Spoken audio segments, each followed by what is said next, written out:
All right. Welcome everyone to the Investing in Artists Artistic Innovation Information session.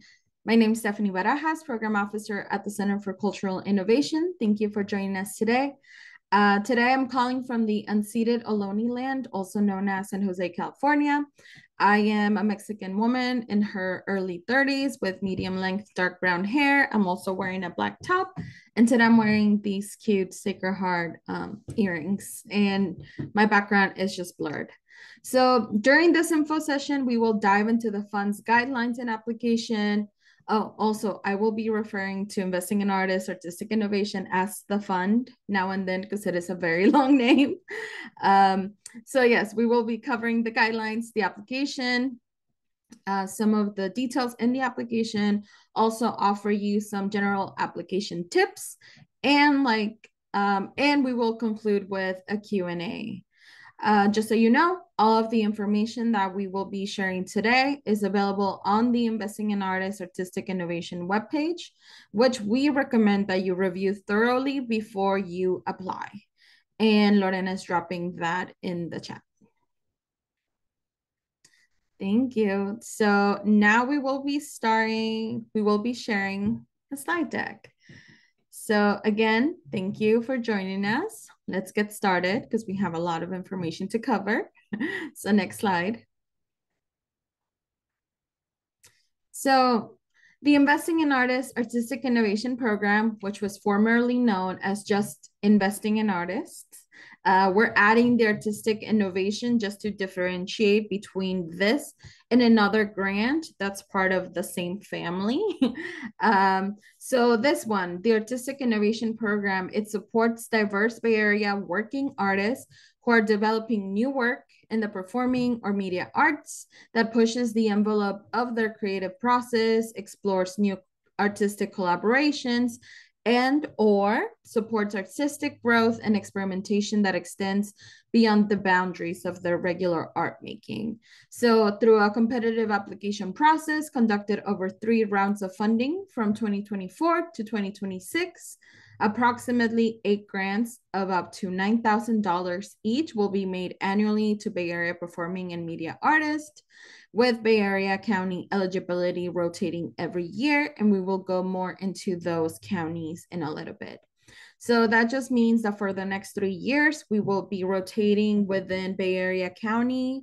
And each year, we will have enough funding to give out up to 8 grants, of up to $9,000. So this is a slight increase from last year. Last year, the grants were 8,250. So we were able to up that amount a little bit because we know that, rising cost of living, inflation, all of that.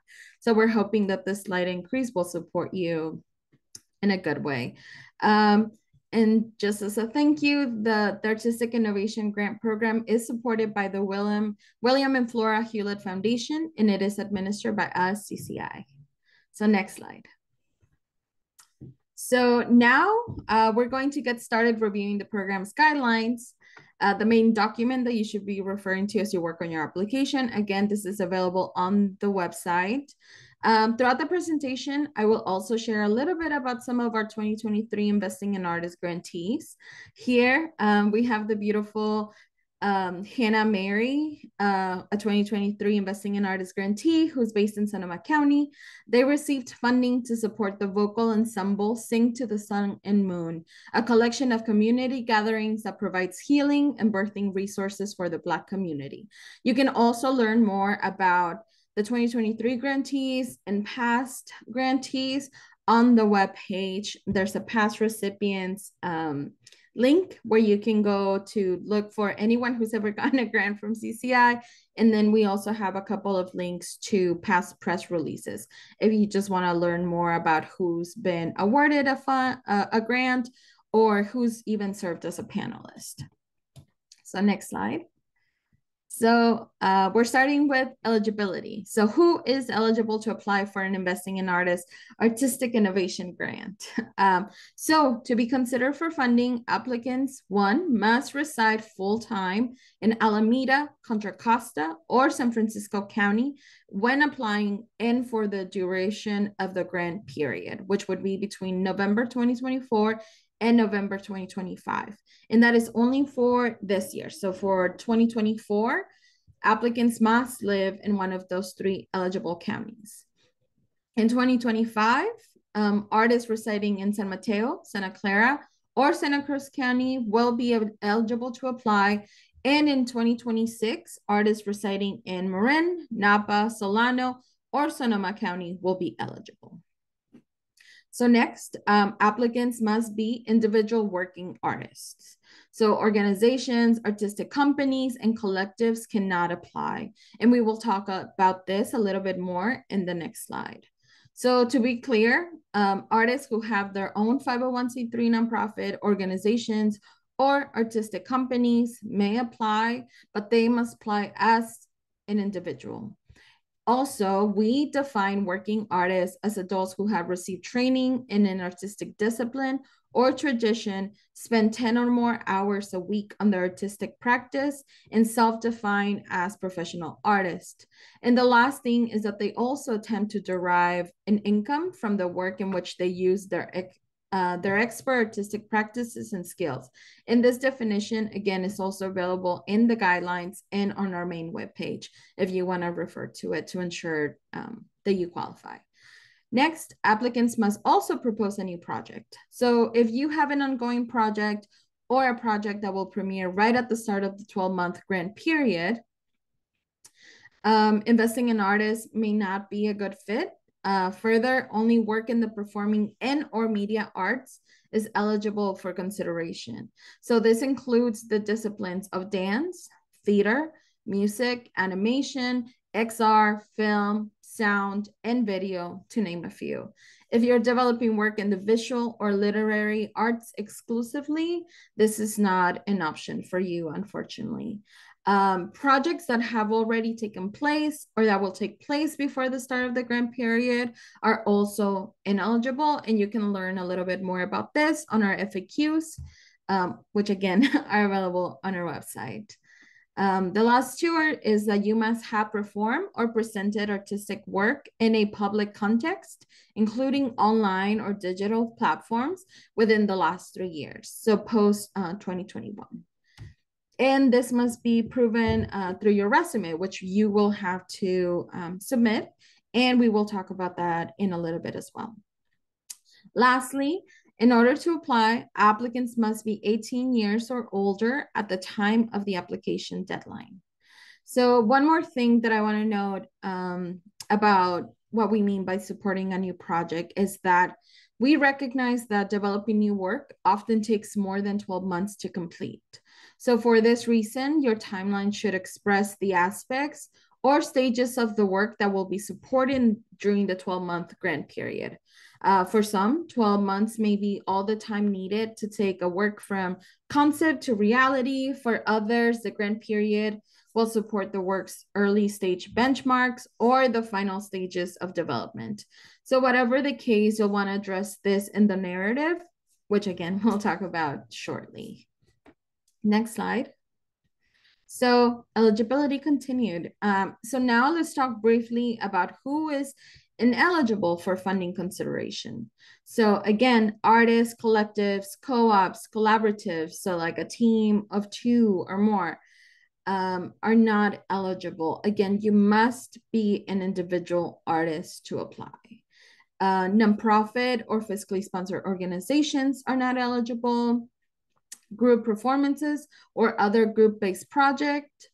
So bands, ensembles, and commission collaborations may not be eligible for this grant. So as mentioned previously, this grant is intended for individual artists whose work is rooted in their own unique vision.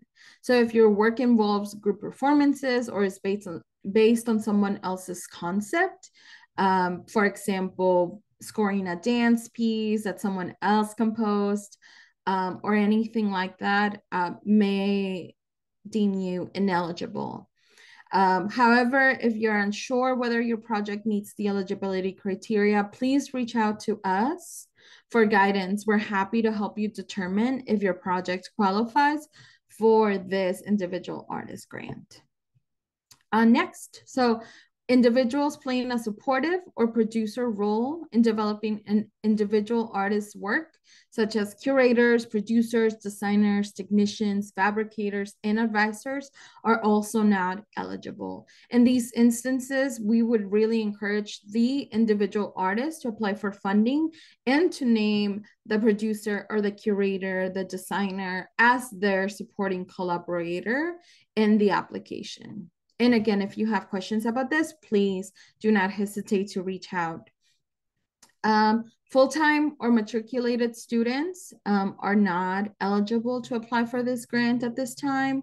Applicants who submit more than one application. So this is meant to be, we want to support as many unique artists. So make sure that you only apply once to this grant. That doesn't mean that you can't apply to other opportunities that CCI may have available. It just means that you won't submit one application for one project and then another application for a different project because you think that may give you more chances. That would actually make you ineligible. So incomplete applications and those with inaccessible work samples or other required files will be deemed incomplete and therefore ineligible. And lastly, those with a conflict of interest, either familiar or financial, with the board, staff, or directors of CCI will also be ineligible to apply. And if you have questions about what constitutes a conflict of interest, again, you can reach out to us and we'll be happy to walk you through it. So next slide. So before we discuss how applications will be assessed, let's talk about who will be doing the assessment for investing in artists, artistic innovation. CCI will invite grant review panelists who are established performing or media arts practitioners or who have specialized knowledge in these disciplines. They will score all of the eligible applications and then make recommendations on final grant recipients. So reviewers change every year and they're generally rooted in the regions served by this grant. So this year, you know, since folks in Alameda, Contra Costa, and San Francisco are eligible, we will most likely be looking to those same counties to get panelists. I also want to mention that we currently do have an open call for panelists on our website. And if you're interested in serving on a CCI panel, including this one, if you, like, let's say you decide not to apply for some reason, or you know someone else who may want to serve, please submit an application. And we're dropping the link in the chat if not already.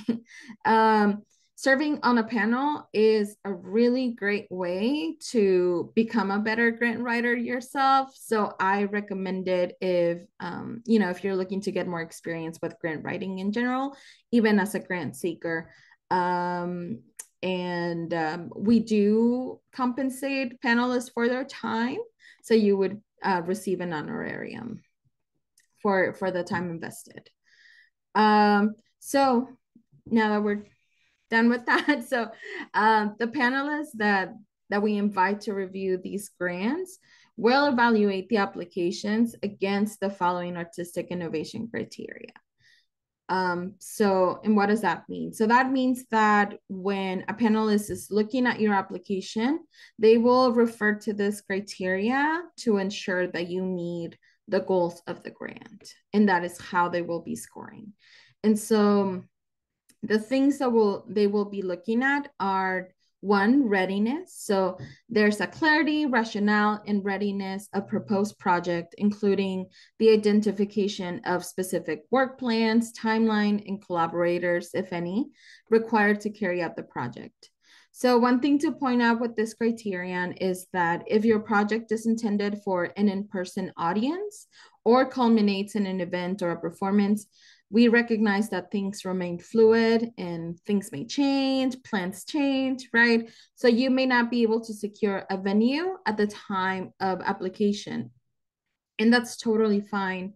A thing that you can do is to describe the types of venues where you would want to work in, or name any venues where you worked before and that you may be interested in partnering again. You could also acknowledge in your project timeline when you anticipate to have this aspect confirmed. And just to kind of summarize a little bit what we mean by this first criterion, readiness, it just, you need to show us that you're ready to take on this project, right? Like you have a thought out timeline, you know who you're going to collaborate with, you know how long things are going to take you, right? Like between March and April, I will do research. Between May and June, I will, record the main bulk of the project. And then in August, I will present it to an audience, right? Like walk us through what it would take for you to carry out this project. The second one is critical juncture. So there is evidence that funding is coming at a critical juncture in the artist's career, and that is that the proposed project provides a significant opportunity to push the artistic boundaries at the right moment for the artist, and the potential long-term impact of the grant. In other words, there is a compelling rationale as to why the artist should be supported at this particular moment. So this is the why now question, as in why it is important for you to receive funding in this moment, and why is it important for you to be supported in this moment for this project, right? I think something that I will say when it comes to this criterion, and that I saw happen a lot last year, is that folks didn't talk a lot about the, for lack of a better word, the internal impact that funding and taking on this project at this moment would have in their long-term goals, right? Like, how is this project going to help you either continue your career or help you find a new, I don't know, avenue of work, a new audience, a new way of doing things, right? Like, is this a new collaboration that is going to help you get to the next step, right? Whatever that may be, make sure that you connect the dots for the panelists, because a lot of the times we just, you get answers like, well, I need the funding now because I've been trying to do this thing, but why? Tell us the why now. And then the last review criteria is artistic achievement. So applicants must demonstrate a record of artistic achievement and quality of work. So, and this would be evidenced through the resume and the work samples that you provide. And again, we'll be talking a little bit more about the resume and the work samples later in the presentation. So next slide, the timeline. So let's talk about some important dates. So the application opened on July 3rd. So 2 weeks ago. The portal is open now. Some of you may have already started drafts. So just make sure that you know where the links are. If you don't have a submittable account, make a submittable account. And again, we'll talk about that in a little bit more. But yes, everything's open, guidelines, FAQs, and application preview. It's all already on the website. This year, we're also hosting 3 drop-in Q&As, which are basically just open office hours. And they're going to take place on July 26th at 12 p.m., Wednesday, August 7th at 10 a.m., and then Tuesday, August 13th at 5 p.m. So we're offering these on different weekdays and different times just to make sure that we're able, we're available at different times, since we know a lot of you may have different work schedules, different gigs. So we want to make sure that we're as accessible as possible. I will be available on Zoom during these 1 hour periods for applicants to drop in and ask grant related questions. They won't be formal presentations and they won't be recorded. And we do this out of, respect for people's privacy, because they may ask more, internal questions or just more private questions. So this is really an opportunity for you to drop in, ask any questions that are coming up for you. as you review the guidelines, as you work on your application, and to get an answer in real time. You're welcome to stay for the full hour or just to ask your question and leave. Please note that you do need to register for these drop-ins, and the registration links are in a few different places for your convenience. They're available in the fund's webpage, in the guidelines. We've also embedded the links in the presentation deck, which you have the link to. And then I believe they're also on the link tree on our Instagram bio link. So you can get these links in a couple of different places. Last thing to note is that in order for us to be able to use these 1 hour slots efficiently, we ask that you review the program's guidelines, application preview, and FAQs in advance. We will not be going over any of the information covered today, so just make sure that you've reviewed those so that you can ask specific questions that are applicable to you during that time. Next, so the application closes on Monday, August 26th at 11:59 a.m. in the morning, in this specific time. Again, 11:59 a.m., not midnight. If you email us at 5 p.m., like, oh my God, I thought it was at midnight, I didn't notice, we are not able to make exceptions. It is an 8-week application window. It's just, it wouldn't be fair to everyone else who did get their application in on time. So please make sure that you save this date on your calendars and that you like bold the time, because believe me, it happens every time. And unfortunately, there's nothing we can do about it. Lastly, all applicants will be notified regarding their application status on Wednesday, October 30th by the end of day. So that means before the day ends. And this is again because we're a small team and sometimes it just takes a little bit longer to set that up. But check your spam folders if you haven't heard from CCI by the promised notification date. You can also view your application status by logging into your submittable account.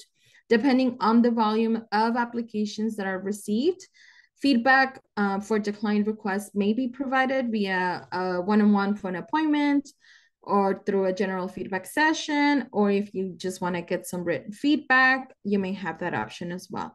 But again, depending on submission numbers, we will let you know how feedback will be delivered at the time when you receive your notification. And just a reminder, the funding period of support is from November 2024 through November 2025. So next slide. So now that we're done with the guidelines, we're moving on to the application. But first, I'd like to share a little bit more about another 2023 grantee. Here we have Via Galloto, a Sonoma County-based artist who received funding to support the Mycelia Women's Choir, a video installation that explores the connection between mycelia and women as caregivers through song. So next slide. So as listed on our guidelines, which also true for all of our other grant programs, applications must be submitted through Submittable, so CCI's online grants platform. We will not accept any applications through email or otherwise. The application is pretty straightforward. It collects your contact information, the amount you're requesting up to $9,000, and you'll also provide a 1-sentence summary of your project. So kind of like I've been sharing about our past grantees, right? Like to support the creation of X film, blah, blah, blah, right? Like that is how it will need to be formatted. So next we have the narrative section, which has 4 questions. The first one asks you to describe the artistic innovation project for which you are seeking funding.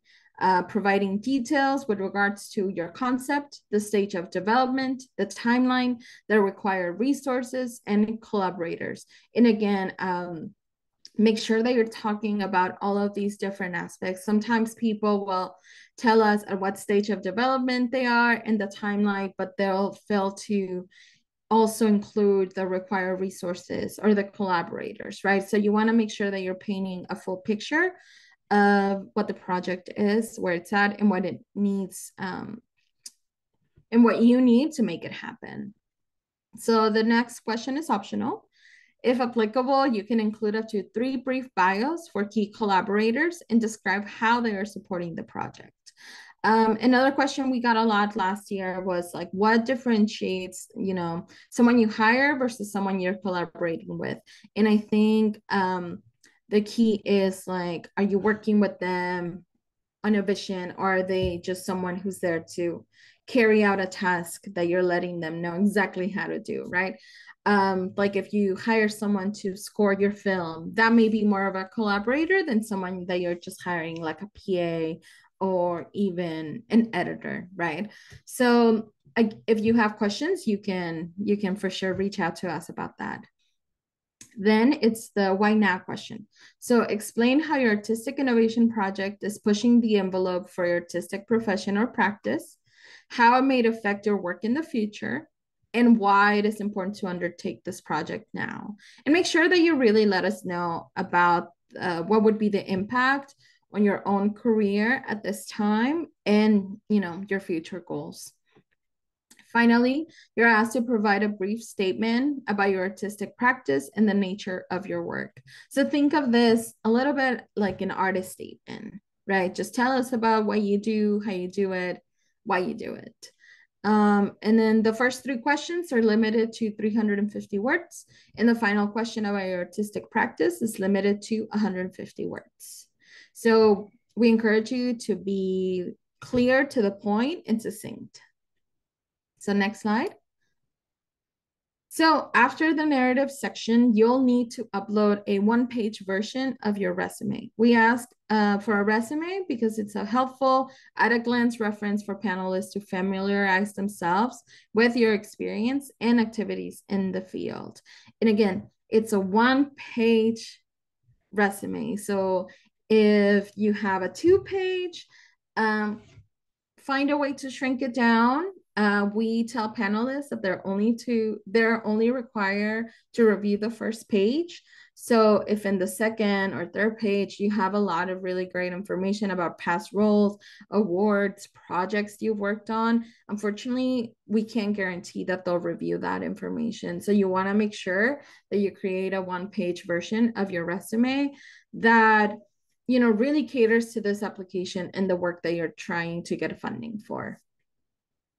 After that, you'll be asked to upload a 1-page version of your project budget. Again, 1 page. The project budget is a tool for conveying to panelists what the applicant needs to fully realize their proposed new work. This includes labor, materials, equipment, research, travel, are examples of items that may need to be reflected in the project budget. In addition, note that the Investing in Artists Artistic Innovation funding can be used in any way that supports the development of the work, which includes paying yourself. And we really, really cannot emphasize more the fact that you all need to be paying yourselves. And we want to see it. And panelists want to see it. So make sure that you're including that in. Project budgets should also have an income and expense. They should have an income and expense section. So the income section should list the Investing in Artists Artistic Innovation grant amount that you're requesting. Again, up to $9,000. It can be less, whatever it is that you need to carry out this project. But we recommend asking for the full amount. You'll also list your expense line items. If your total expenses exceed the fund's grant amount of $9,000, you'll want to make sure that you list any additional income sources and their status. We do have a sample project budget for your reference, and we'll go over that one in just a minute, but it's also available on our webpage. Lastly, there is a required budget notes section, and this is where you can elaborate on any expense or income line items that need clarification. The budget notes section is limited to 150 words, and notes can be bulleted or in a narrative form, whichever is easier for you. And we strongly encourage all applicants to take advantage of this section. But if applicants have no notes, or if they've included all of their contextual notes in the budget itself and feel no other clarification is needed, then you can enter not applicable in this section. But again, we thoroughly encourage you, or we fully encourage you to make use of this budget note section to make sure that you're providing as much detail to the panelists about what it would take to make this happen, right? Like the budget helps you paint a full picture. So the next slide. So here we have a sample project budget, which again, as I mentioned, is provided on the Investing in Artists page on CCI's website. It's a blank one. We've added some notes on here for your reference. So you're not required to use this budget template. We're providing it as a resource, especially for those of you who may be first-time applicants. But if you want to use it, you're welcome to. For those of you who may want to follow this format, in the income section, you'll see that we have contributed, in kind, and earned revenue sources.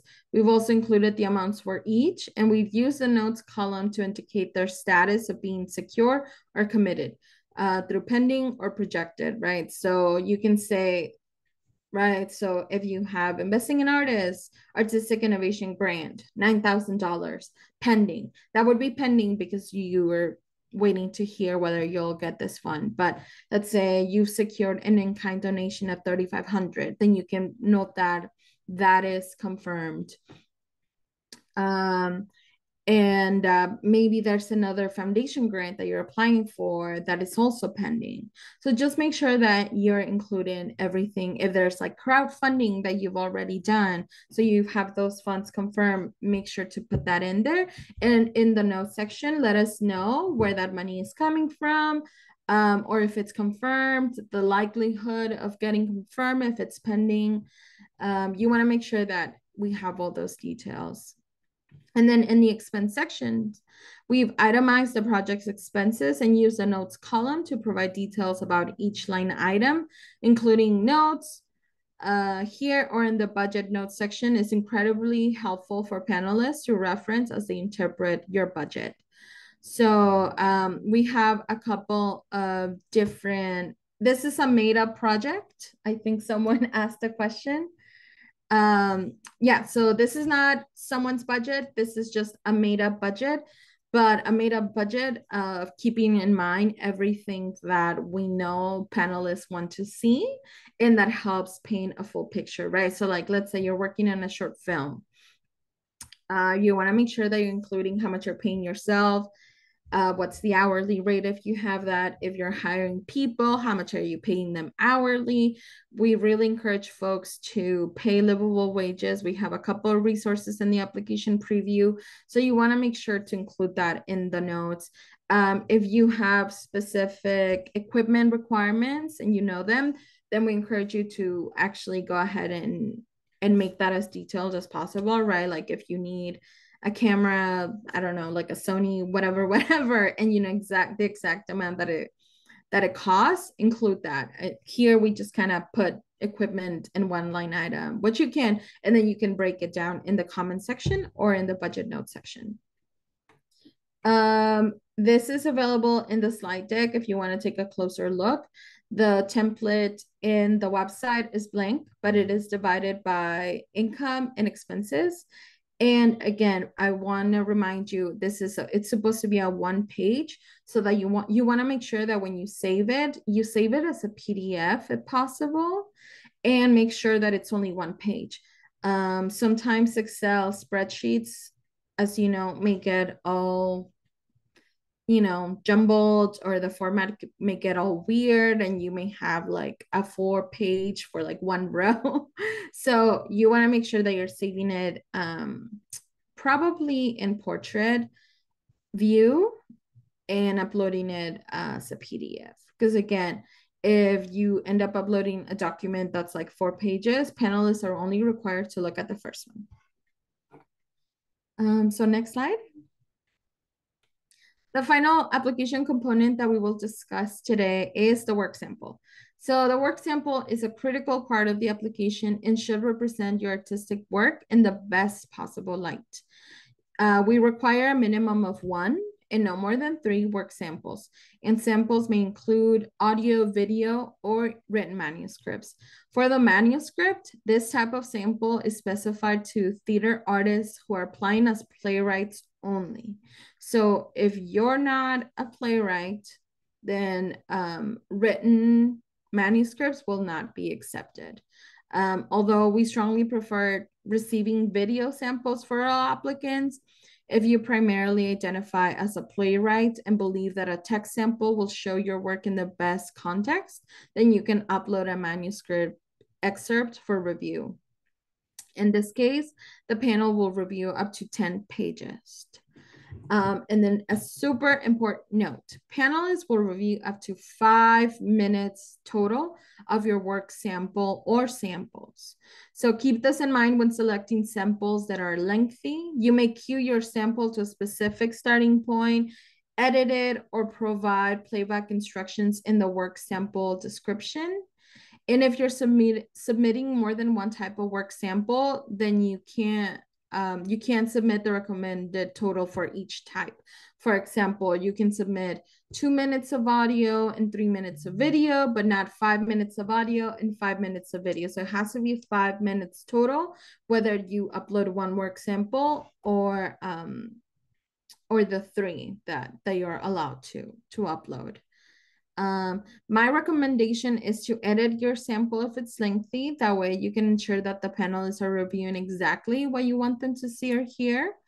And also think about starting your sample at a bold or poignant moment. Panelists will be looking at many applications, so you want to make sure that you grab their attention instantly and ideally leave them wanting more. We recommend that you select examples of recent work and avoid samples that have poor visibility or audio quality. We're not necessarily looking for the greatest production quality, unless maybe you're a filmmaker. But you do want to ensure that the videos or the audio are visible and you can hear them well enough so that the panelists aren't distracted by that.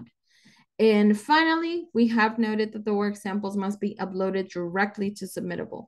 We will not accept links to an outside platform. So if, let's say, you upload a PDF with a couple of different links, unfortunately, we will not be looking at those, and we will consider that to be an incomplete application, and you would be ineligible for funding consideration.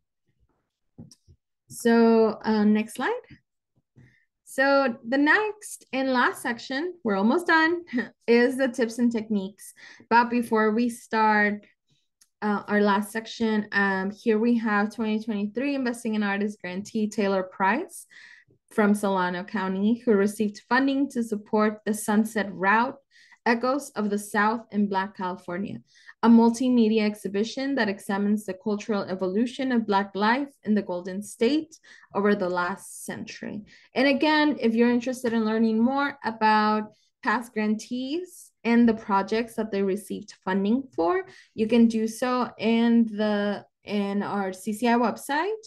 There's a past recipients page, but also if you go to the Investing in Artists Artistic Innovation webpage, down at the bottom, there's a link to see past recipients and also past press releases.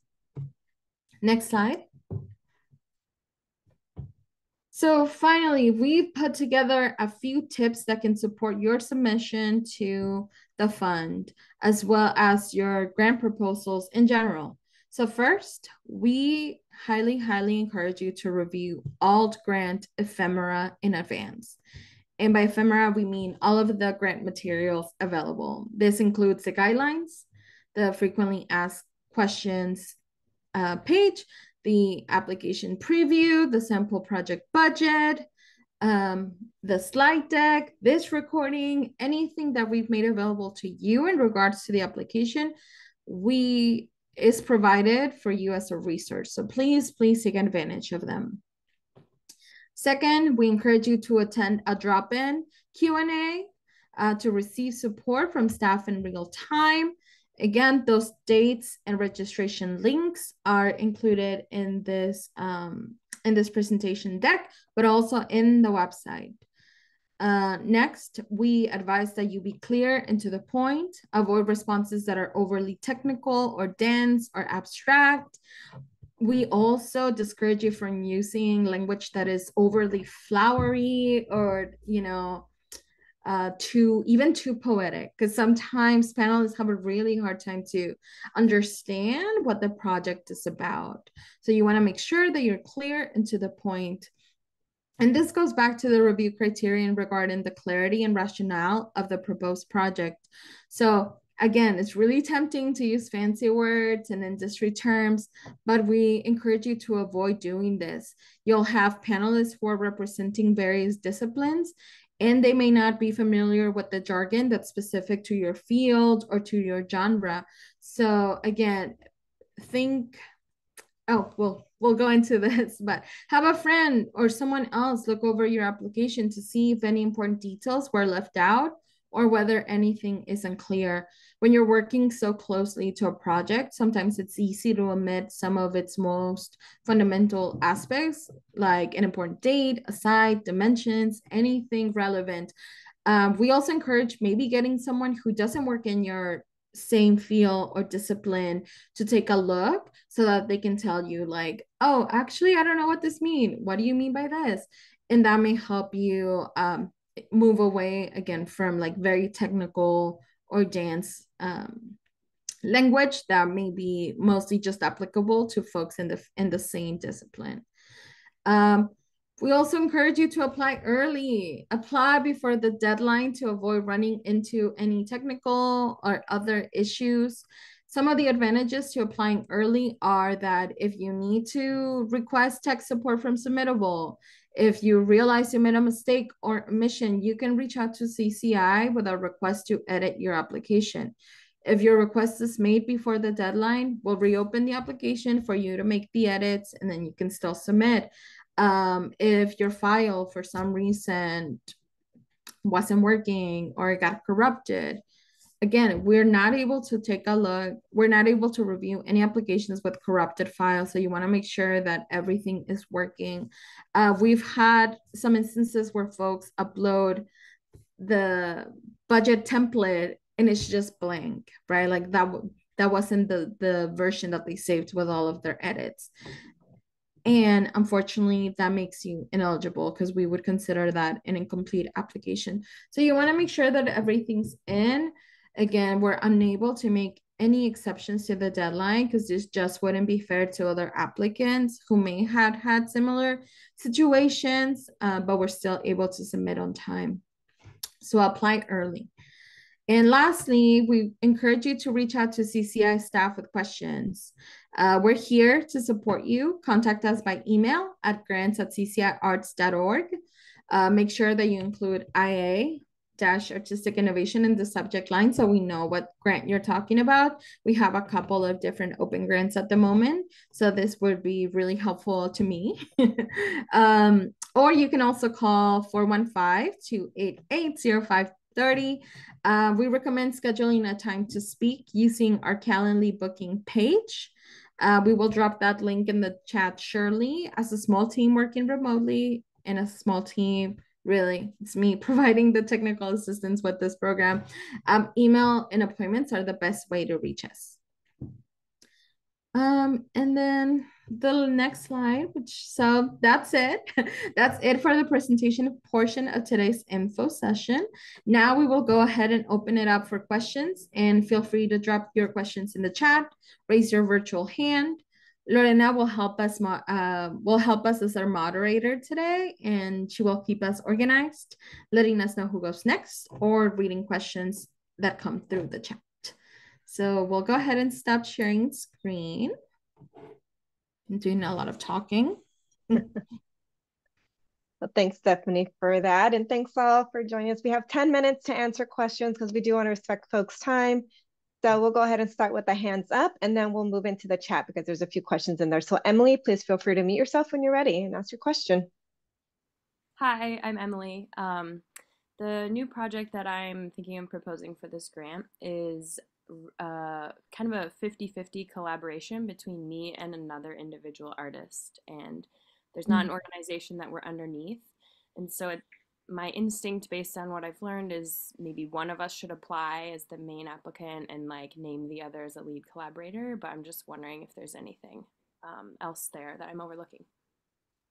That actually would be the best way. Yeah, unfortunately, like the only time when we would accept like a team to apply is if it's like a long-standing relationship of collaborations, right? Like this is a dumb example, but like let's say the White Stripes, right? Like it's Jack Okay. White and his right, like they've been working together forever. So something like that would be like the only time when we would consider that to be eligible. Otherwise, again, it really is meant to support individual artists. So I would say have a conversation with the other collaborator and decide who might take the lead on it. And does it because it's a like really equal collaboration, would that make it less competitive for this particular grant or not necessarily if we apply with one artist? I think it just would depend on the narrative and how you present it. If you do, it may make it less competitive if you do show that it's a 50-50 collaboration. Because again, this is meant to support an individual artist with their own unique vision. So I would say maybe think about whether this is the right opportunity for that particular project or how you may talk about it in a different way. Okay, cool. Thank you. Mhm. Of course. All right, so we have a few questions in the chat. We're going to go ahead and start off with Tatiana. And the question is, what if you have samples that don't reflect the vision of your new work you want to produce? Yeah, good question. So I would say, and this comes up a lot, right? Because we do this is meant to support artists creating like new innovative work, right? That like that pushes the envelope of the artistic practice. So I would say show work that kind of shows what you've done and what you're good at. And then in the narrative, really talk about like how you're hoping to elevate this work or this new arm of work. And if there's anything that maybe kind of shows instances where you could have tried like different elements, maybe show that as well. um but yeah, I think the purpose of the work samples is just to really show the panelists like who you are and the type of work that you're doing. But if you do have something that may help them understand like where you're trying to go, include that. I hope that's helpful. And we can talk more during the drop-ins if you have any more specific questions about that. All right, move it on over to Laris. Hey, so as I am pushing the envelope of my creative practice and entering new works and creating new types of media art, can elements of this grant support any classes or trainings or mentorships that allow me to enter into this new field of work, that allow me to create the new work? And would that be something I could clarify on the budget? Yes. So, like, let's say, I don't know, I'm an actor, but I'm trying to create my first film, right? And I want to take like a cinematography class because I want to make sure that I'm doing this right. That could be an expense that I could add in the budget. So, yes, definitely. Like, if there's um, maybe a conference, a class, anything like that, that would help you carry out this particular project, you can include it. Just make sure that you're really specific as to why, right? Like don't just say like I want to take this class, like connect the dots of why this class would be important to this project. Thank you. Mm-hmm. All right, thanks for the question, Laris. Okay, next one is from John. And this is in the chat, which is there a list of ineligible expenses And will there be available proposals / budgets of past recipients as examples? I'll start with the second question. No, unfortunately, just due to privacy reasons, we don't like sharing budgets from of past recipients. We don't have permission. But again, the one that we included does include things that we know are helpful to panelists. If you do have more questions about what a competitive budget may look like, you can reach out to me via email or phone, and we can talk about that. We don't have a list of ineligible expenses because we're really looking for you to let us know what it is that you need to carry out this project. So we don't want to limit applicants by saying like, oh, you can't like use these funds for blah blah blah. I think the only true restriction that we would have as a 501c3 nonprofit ourselves is that, and Lorena, you can speak more to this, but like basically no funds could be used towards lobbying, any political campaigns, anything like that. But other than that, we're really looking to understand from you what it is that you need. So possibilities are not truly endless, but there's a lot of, there's a lot of them. I would probably just echo what Stephanie said also and keep it to what the project is. Because if panelists are, if you're describing something in your narrative that this is what you're hoping to do, and then in your budget, you're reflecting other things that may not be related to the narrative, that's going to look a bit suspicious to the panelists. It's like, well, you're saying you're going to do this, but it's not reflective in the budget. And that's just based off of things I've seen over the years in panel reviews. So just make sure that what you're describing in your narrative is aligned with what the project budget is. And yes, anything that could potentially affect our 501c3 charitable status, which is lobbying or anything involving in support with political campaign, is a no-no. So please don't put that in your budget. Yes. And yeah, thank you, Lorena, for saying that. So yeah, basically, make sure that whatever expenses are listed in the budget are related to the project, because that's really the only requirement. Okay.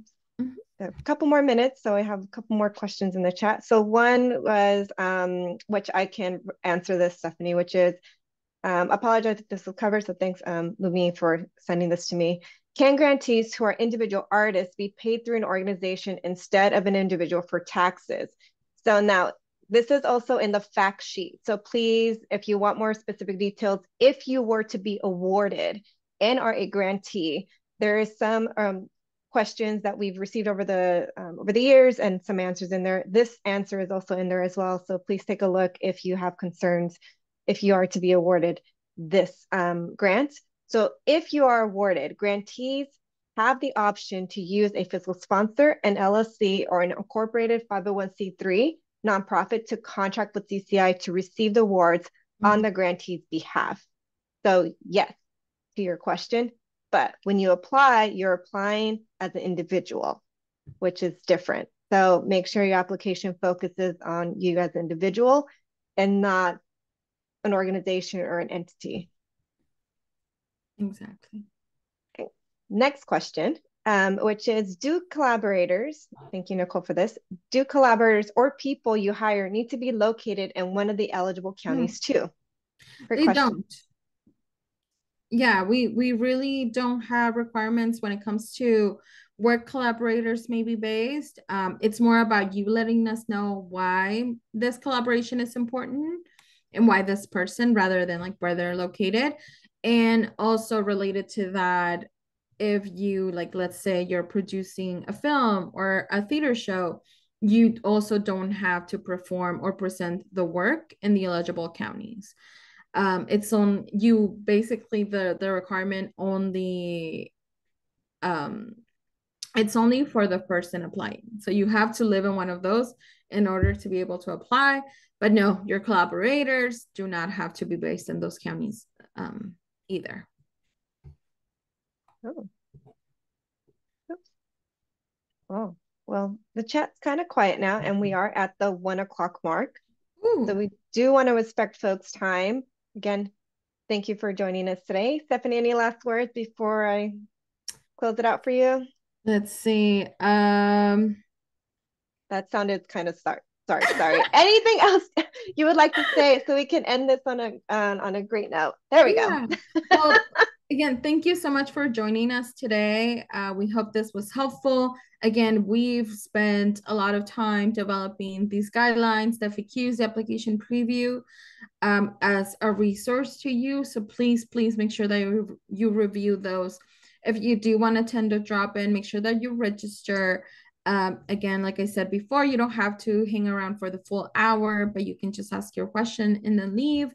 And the last thing, again, please make sure that you write down the deadline, 11:59 a.m. That's in the morning, not midnight. Unfortunately, we cannot make any exceptions to the deadline. So make sure that you apply on time. And I think that's it. So yeah, thank you so much, everyone, for joining us today for this Investing in Artists Artistic Innovation Info session. Thank you. Bye, all. Thank you.